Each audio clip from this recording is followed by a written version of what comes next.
Hi everyone, this is Olufemi from the Daily Living series of the CGP YouTube channel, where we spread God's light through music and art.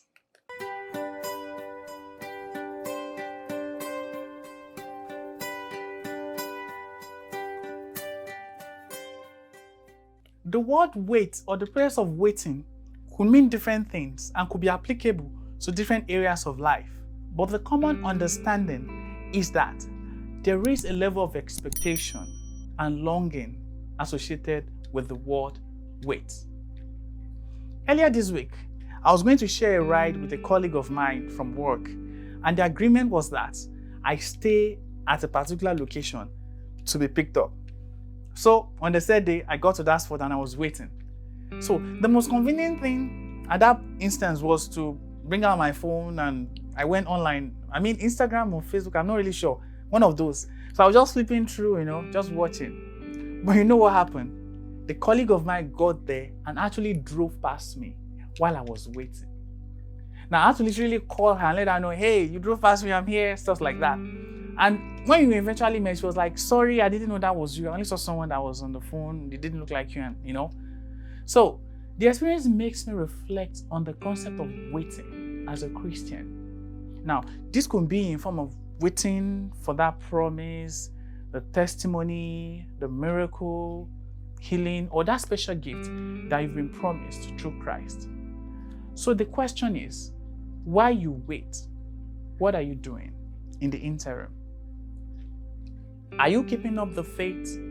Are you distracted? Or are you relying on other people's reports?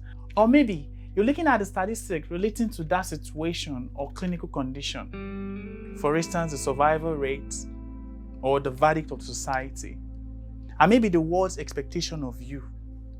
You might also be considering the percentage of IVF failures for those undergoing fertility treatment. And it seems like the promise is getting too late.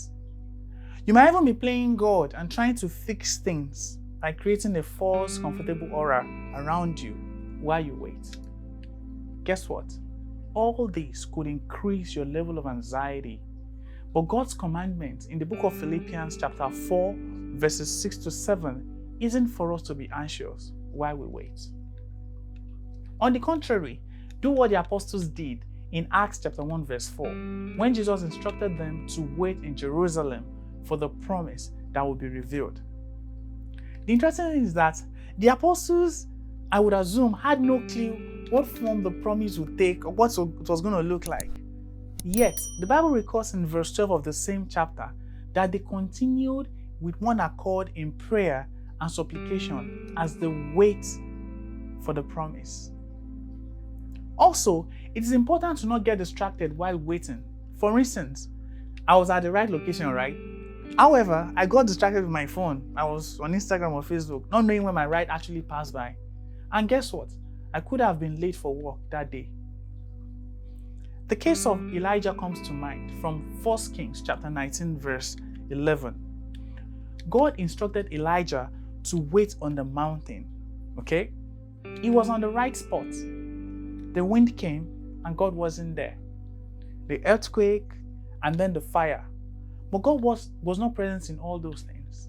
Yet, Elijah remained persistent in the wait.